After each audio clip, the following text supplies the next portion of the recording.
So logger is another feature for any application to track the flow of your application. So generally when you are executing your application, every time you are supposed to look into your console, you have to supposed to look into your browser window, and as well as you need to test with the Spring boot controller test cases by using Postman. Everywhere you need to track in multiple places. But if your application flow is having with the multiple components, let's say your flow is going from controller to service, service to DAO. In DAO it is performing various backend operations, and further you are going to get the result. So suppose if the developer is not monitoring the application by sitting in front of the system, you wanted to find out what is happening, how the flow is going in a later point in time. In that case, you have to maintain the logger for your application. Logger is one of a feature, important feature needs to be implemented for any application, so that it is going to track your application flow, and it is going to record the messages in proper timings. So this is a additional configuration is needed, additional libraries are needed. If you go to the pom.xml, you need to add with the logger related dependencies. Along with your regular Spring Boot dependencies, you need to make use of Spring Boot Starter log4j2. It is a dependency is needed. And there is some default Spring Boot Starter logging is there. You can exclude that, and you can add the dependency needed for our application. So there are different versions and there are different libraries for log4j framework.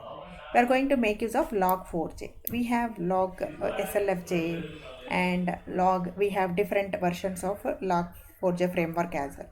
We are going to make use of log4j2.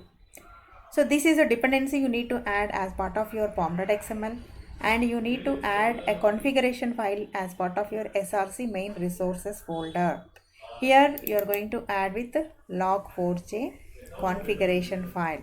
This file will give you another properties of your log4j framework called as appenders. Appender is another part of your log4j framework which is going to record your log messages.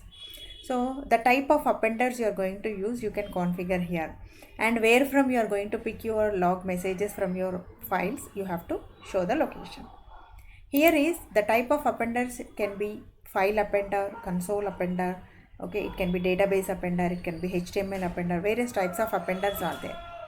The most frequently used appenders are like file appender or console appender. So log to console, if you say console here in as part of your appenders, it means you are going to write on the console. Suppose if you say file as an appender, you are going to write into your file. The file into which you wanted to write is, you need to specify the file name. And if it is a console, you are going to say the target as system_out. It is going to write it on the console. Along with your regular Spring Boot log messages, you are going to add a separate log messages according to your application flow. Anyway, by default, Spring Boot also will give you a logger. But apart from that, you are going to add your own logger. For which this is a XML file needed called log4j2. The naming convention you need to maintain. And it should be located in src main resources folder. Here is a pattern. Pattern indicates the timestamp at which that logging messages is going to be recorded. And it is also going to record the message from which file it is going to load with, from which package, which file. It also show with the pattern. That is a pattern you need to create here. That is called pattern layout. And within the file also, when you are going to write, there is a file created automatically into your the path wherever you specify app.log file. A log is created. See the date and timestamp, then the package into which, the class in which you are going to enter into the application, and what is the message you wanted to write with. That is the thing, it is getting recorded into this. And every execution of your application, the loggers get written in the backend. It can be console appender, it can be file appender, right? So that is the type of a logger you have created here. The logger name you created called log to console, log to file. and those logger names you need to specify. So from this package, anything is going to be executed. So you have to write both in the file and as well as in the console, right? That is the type of a loggers you are creating. And once this configuration file XML file is created, the next step you have to do is, okay, you have added the dependencies in the pom.xml, you have added the configuration file, and you configured for both the console output and as well as your file logger. Now whatever the number of classes you are going to visit, for example, when your application is running, means your, let's say I stop this application, I am just going to start with my Spring Boot project. Whenever I start, first request go to controller, and then from the controller, whenever I call this method, first it will enter into your service, from service to DAO, from DAO to, again it will give back the response, then again the response will come back to your controller will return back a list of ticket details. So this is the flow you wanted to monitor, right? Whether all the components are getting connected correctly, and whether the flow is in proper expected flow or not. So to track those messages, we have to write a logger for each and every class wherever you wanted to track. So controller, you need to create a logger.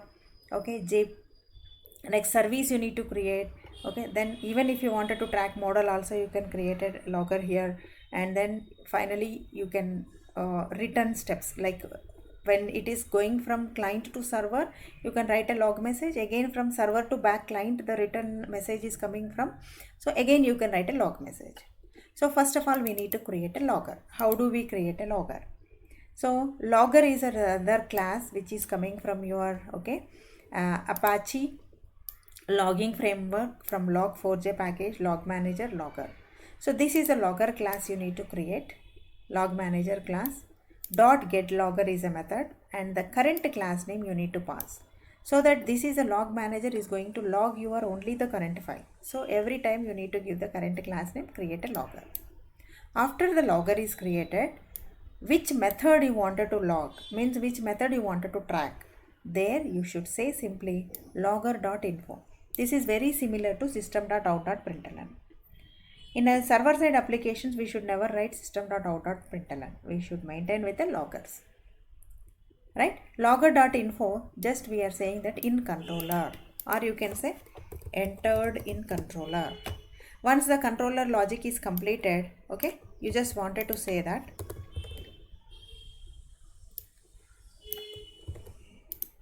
after return you should not write, here only done with controller. Again, suppose from the controller you are going to service, right? Immediately you switch to this method. So service IAMPL get all tickets.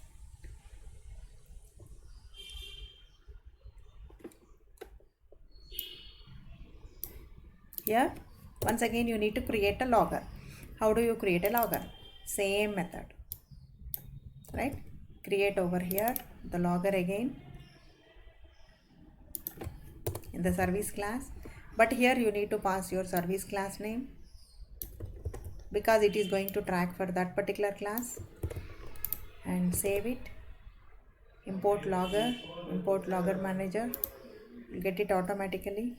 And then within your whichever method you want to track, usually we will write a logger messages for all the methods, just I am showing you only for get all tickets method. Okay, so here you say like logger dot,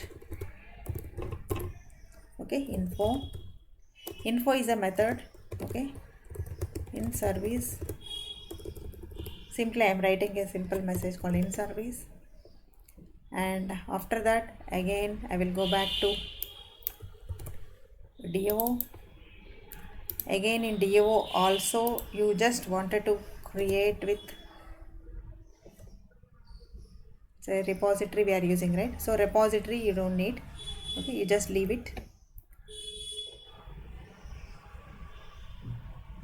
And then from controller to service to repository, again once the controller is done, okay, you just wanted to show that I'm done with my logic. Okay, so that is how you can track your messages by writing the appropriate logger object with the current class and writing with logger.info message, so to check with the logic. So now we have created with a logger. Save the application. Just you run your application here.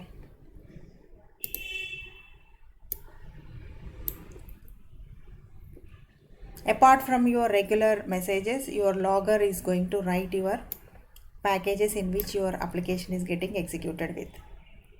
Now, so our request method is 8085 booking get all tickets, get request, you send a request.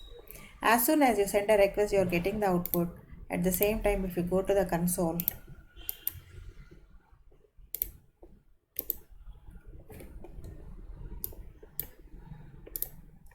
so in the console you can see here, okay, your logger is getting recorded, entered in controller, done in controller, in service, right? Suppose if I am going to send a request once again, so how many times your application is executed, you can track it. At the same time, if you go to the file logger where app dot, so what is the logger location we have given here in log4j2 XML file? So the file location we gave is e:/app.log. Okay, so in the E drive app.log file, if you go here, okay, your application is what time it is executed and which application, first which file is getting entered, done in the control, first entered in the controller, then it is going to IMPL file in service. Second time you have executed, again it is going here, again done in the controller, in the service.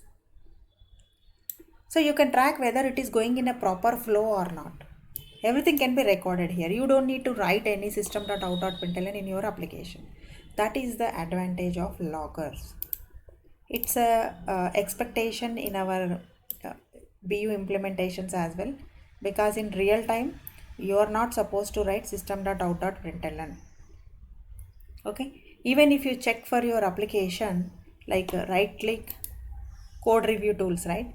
Suppose if you go to program mistake detector, if you go here and if you check for, okay, check the code, if you say, it is going to check all the proper naming conventions, okay, indentation. Similarly, any system.out.println is there, it will not allow you to write. That is the standard we are expecting. If it is logger, it will allow you, but if it is not a logger, it will simply say that it is not allowed. So this is the type of a violations it is going to show you. For example, in a controller class, what all the mistakes you have done? See here you can see there are 22 violations. Though your application is running, but there are some violations. What are those violations? If you go here, you can see that 22 violations. Variable naming conventions, there is a problem. Method argument could be final. Okay. Comment is required. Long variable you have to, at least one constructor is needed. So this is all the minimum conventions, minimum standards you need to maintain with. Okay. Similarly, for your application, you need to maintain with a logger. You are not supposed to use with a, okay, system.out.println. Following, guys? This is one of a code review tool called as a PMD, program mistake detector. You can just go to help, okay, and Eclipse Marketplace. You can add the plugin called PMD plugin. If you have default within your STS tool, that is well and good. If it is not have, okay, you can just install PMD plugin so that you can directly right click on your project, check for PMD. And there is another code review tool you people are using called SonarLint. That is also fine. Okay. Basically, what are all the standards are expected into your code? Okay. What naming conventions, what variable access specifiers you can use, what type of messaging you have to use, what type of comments you have to use, you have to search with. Suppose now let us check with the check style. Check style also is going to check your code style. SonarLint. Okay, this is also another code review tool. You can say analyze. When you say analyze, just it is going to analyze your code in the end, and it is going to give you a report for your SonarLint. This is the report. SonarLint report. See here, file by file. In a controller file, unused import, there is an unused import is there, you have to remove it. There is a block of commented outlines are there, you have to remove it. So this is how it is going to give you the suggestions. This type of tools comes under code review tools. SonarLint or program mistake detector. Okay. In such tools, it will detect if you have any system.out.println. It will not allow you to use system.out.println to track your messages. Usually to check whether if it is working or not, what you will do, simply you will write system.out.println of in controller. Okay. You are not supposed to use this system.out.println. It is not allowed in real time. So what is the solution? You have to use loggers. Following guys, what is the purpose of logger? And developer at any point in time in his free timings, he will simply open these loggers and he will check what is how the flow of your application, where is the mistake happened, at what time it happened, in which file it happened, everything he can track with the information. So that is the purpose of loggers. So this is how you can make use of these loggers. So first of all, you need to add with the required dependencies. Okay, log dependencies you need to add with, and write a configuration file required log4j to XML file where you can configure with the number of appenders you need. You may have a single appender, only console appender, or you may also have a console appender and as well as a file appender. Console appender is always going to give you a messages at the console.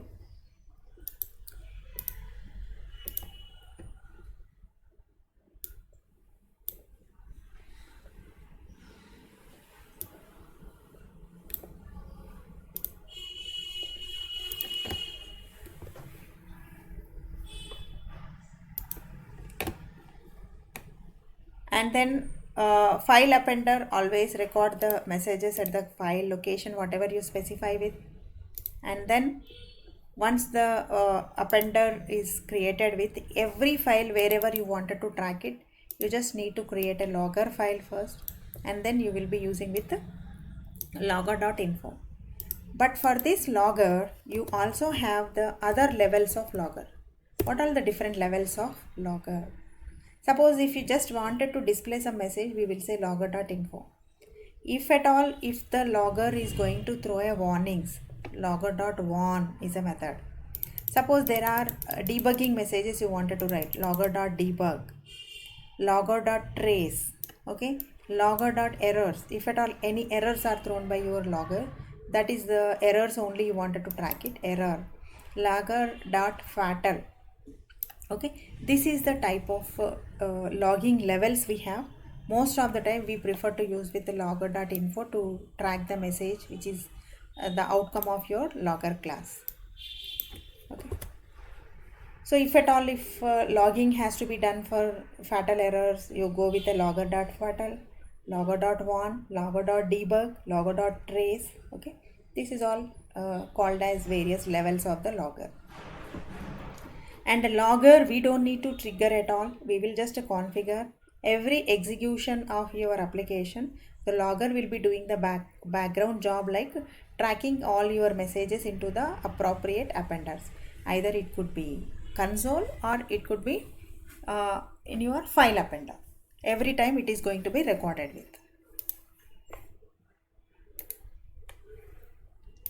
So now you can clear the violation messages for your application, and also SonarLint you can just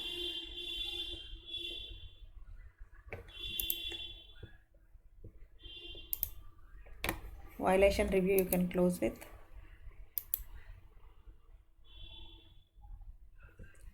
Clear all the violations.